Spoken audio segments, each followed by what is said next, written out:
Akkam jirtu kabajamoota fi jaalatamtoota hordoftoota keenya bakkuma jirtanitti nageenyi keenya kan kabajaatiif kan jaalalaa isin haa ga'u isiniin jenne itti aansuudhaan oduu sa'a kana qabannee dhiyaannee jirra. Hanga dhuma sagantaa kanaatti nu wajji turuudhaan itti bohaaraan affeerraa kenna. Kun biiftuu Oroodha. Biiftuu Oroon keessan jajjabeeffadhaa laayikii sheer godhuu hin dagatina kallattimaan gara oduutti isin dabarsa. Guutuu oduu wajjin turuudhaan itti bohaara. Oduu wajjin isin wajjin ka turu ani Bariisoo Ganamooti guutuun oduu kunooti. Hidhi laga dhidheessaa guutee dambali'uun lubbuu namoota 10 olii galaafatee beeyladoota hedduu fudhatee oorruu hedduu liqimsee gandoota hedduus irra garagaluudhaan balaa guddaa dhaqqabsiisa jechuudhaan jiraattonni komii dhiyeessanii jiru. Lixa Oromiyaa godina Bunnoo Baddellee aanaa Boorachaa fi godina Jimmaa aanaa Limmuu Saqqatti lagni dhidheessaa hidhamee dambali'uudhaan lubbuu namootaatii fi qabeenya irratti miidhaa guddaa dhaqqabsiisuu gabaafamee jira.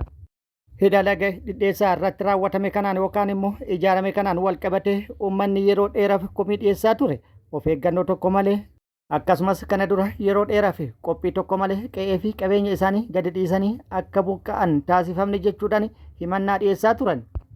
Yeroo ammaa kanatti hidha laga kanarratti raawwatameen bishaan dambali'ee jiguudhaan lubbuu namootaa galaafatee qabeenya hedduu mancaase jechuudhaan jiraattonni himanii jiru. Hojiin hidha kana waggoota 10 oliif hojjetamaa akka ture kan himan jiraattonni yeroo ammaa kanatti immoo hojiin hidha kana xumuramuun bishaan guutuun hawaasni naannoo laga kanarra jiraatan hedduun buqqifamuu isaanii dubbatanii jiru. Uummata sababa piroojeektii kanaatiin buqqa'eef haal dureen tokkollee hin taasifamneef jechuudhaan hawaasni komii kan dhiyeessu yoo ta'u piroojeektiin akka kana yeroo hojjetamu dursanii hawaasa fala kaa'uun osoo dirqama mootummaa ta'ee jiru. Uummata sababa hidha kanaatiin buqqa'anii fi haala mijataa wayitu hin taasifamneef jedhamee jira.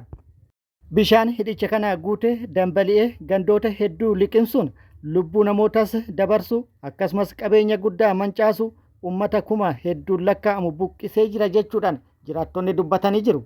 Bishaan laga hidhamee dambali'ee kanaan hanga ammaatti lubbuun namoota 12tu darbe jedhanii jiru. Beeyladoonni hedduunis bishaan kanaan fudhatamanii jiru. Midhaan ooruu irra jiru tilmaamuuf rakkisaa ta'e manca'ee jira. Hidha kana uwwisni isaa babal'ataa dhufuudhaan gandoota hedduu liqimse jechuudhaan jiraattonni dubbatanii jiru yookaan himanii jiru. Sababa hidha bishaan kanaatiin namoonni hedduun buqqa'anii akka rakkataa jiran himuudhaan mootummaan dirmannaa akka taasisuuf gaafatanii jiru. Oduun itti aanu konkolaattonni viidiyoo irratti argitan kunneen konkolaattota har'a badhaasan hojjettoota bulchiinsa magaalaa Finfinneetiif kennamanidha. Bulchiinsi magaalaa Finfinnee bara 2018 xumuramuun wal qabatee hojii hojjetamaa turee fi sagantaa badhaasatii fi beekamtii gaggeessee jira. Haaluma kanaan bulchiinsa magaalaa Finfinneetti waajjiraaleen badhaafaman biiroowwan miseensa kaabinee ta'an hedduuf konkolaattota kanneen bifa badhaasatiin kennameefii jira. Biiroowwan konkolaataa badhaafaman biiroo bulchiinsaa fi nageenya fi tasgabbii, biiroo fayyaa, biiroo galii, biiroo diizaayinii fi hojii ijaarsaa, biiroo barnoota badhaasa addaa kan argatan immoo giddugala haara'umsa dubartootaa fi gabbisa dandeettii Lanageew jedhu kan badhaafamanidha. Kutaaleen magaalaa badhaasa konkolaataa argatan immoo kutaa magaalaa Boolee, kutaa magaalaa Lammii Kuraa, kutaa magaalaa Addis Katamaa jedhaman yoo ta'an dhaabbilee miseensa kaabinee kan hin taane kan konkolaataa badhaafaman immoo abbaa taayitaa kabachiisa dambii, abbaa taayitaa daandiiwwanii, abbaa taayitaa bishaanii fi dhangala'aa akkasumas abbaa taayitaa konkolaachisaa fi konkolaataa eejensii bulchiinsa qulqullinaa kanneenidha. Kunneen kanaa olitti maqaan isaanii ka'e kun konkolaattota kan badhaafaman yoo ta'u biirooleen kanaan gaditti hafan hedduun isaan immoo waraqaan ragaa kan beekamtii kennameefii jira. Oduun itti aanu pirezidaantiin naannoo Oromiyaa Shimallis Abdiisaa waraana bilisummaa Oromoo qeeqee jira. Gama biraatiin lola Oromiyaa keessatti loltoota PPTF waraana bilisummaa Oromoo gidduutti deemaa jiru cinaa qabuudhaan Oromiyaan nagaa qabdi jechuudhaan dubbatee jira. Yaa'ii caffee Oromiyaa irratti haasaa taasisan filannoo barana gaggeeffameen wal qabatee filannoon barana gaggeeffame dimokiraatawaa fi hanga tokko sirni dimokiraasii ol ka'ee keessatti mul'ate jedhee jira. Waraana bilisummaa Oromootiin wal qabatee haasaa taasiseen kan karaa nagaa filatee galee fi simannaan kenna qophiidha jedhee jira. Qaama qalbii jijjiiratee karaa nagaatiin nan qabsaa'a jedheef balballi kenna banaadha jechuudhaan dubbatee jira. Ilma namaa ta'ee gogaa namaa uffatee kan nagaa nama dhooggu humna hafuura seexanaatiin guutame jechuudhaan waraana bilisummaa Oromoo maqaa dha'uu baatus waraana bilisummaa Oromootiin akka jedhetti ibsee jira. Humna waliin fakkaanne waliin gamtaa uumuudhaan nagaa biyya dhoowwuu jechuudhaan qeeqee jira. Gama biraatiin PP'n Oromiyaa diiguuf magaalota Oromiyaa Finfinnee fi Dirree Dawaa Oromiyaa jalaa baasuuf mari'ataa jirti. Inni immoo kun hin jiru jedhaa jira. Mee haa dhageeffannu. Haga keenyarratti cimdii haa taatu, camadamuu haa taatu, camada abbaa barbaaddee haa taatu, karaa barbaaddee haa dhuftu uummanni keenya ofirraa qolata. Haqa isaa hin tikfata. Ergamtuun saba keenya keessaa baate achi keessa galtees walii salphatti malee abadan uummanni Oromoo lammata hin garboomfamu. Abadan yoomiyyuu hin garfoofamu. Haqa isaarraa gad dhaabbatetti humni kamiyyuu uummata Oromoo lammata garboomfachuu hin danda'u. Boqonnaa sun cufamee jira.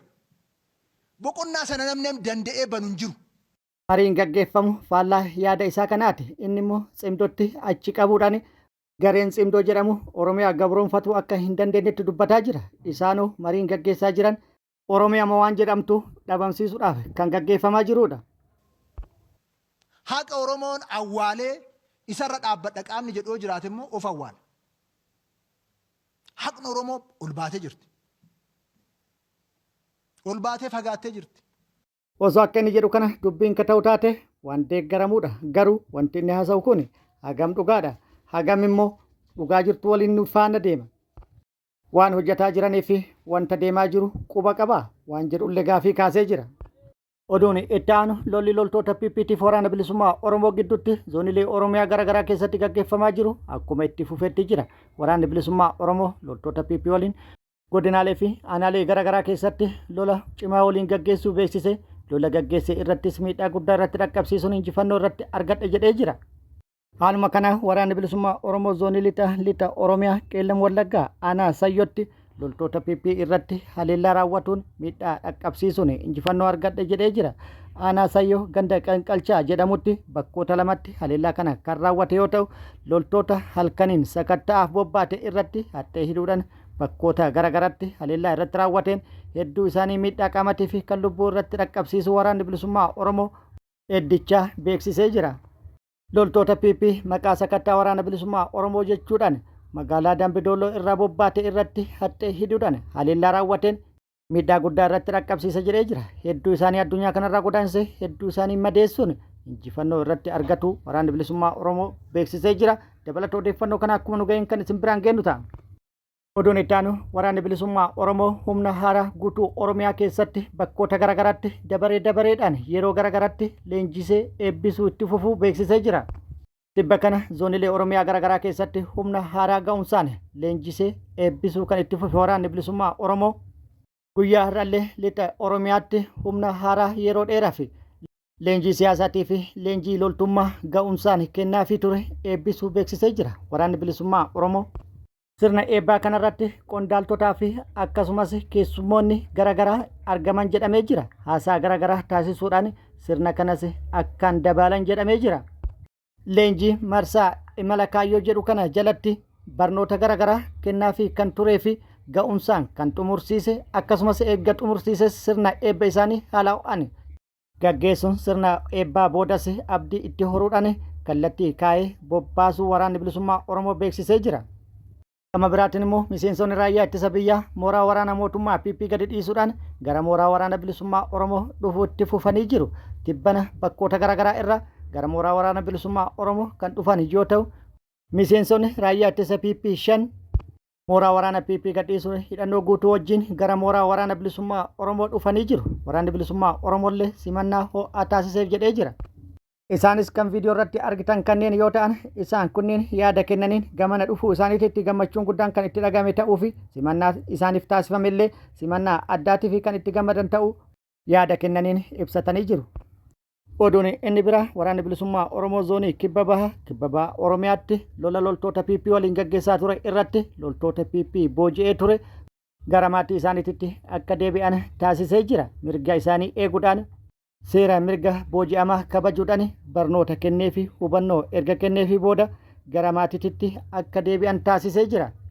Kabajamoota fi jaalatamtoota hordoftoota keenya oduun ammaaf qabadde kan hanga ammaa kana guutuu oduu wajjin isin wajjin kan ture ani Bariisoo Ganamooti hanga yeroo itti aanutti deebinee wal agarrutti nageenyi Rabbii isiniif haa baay'atu nagatti nu tura.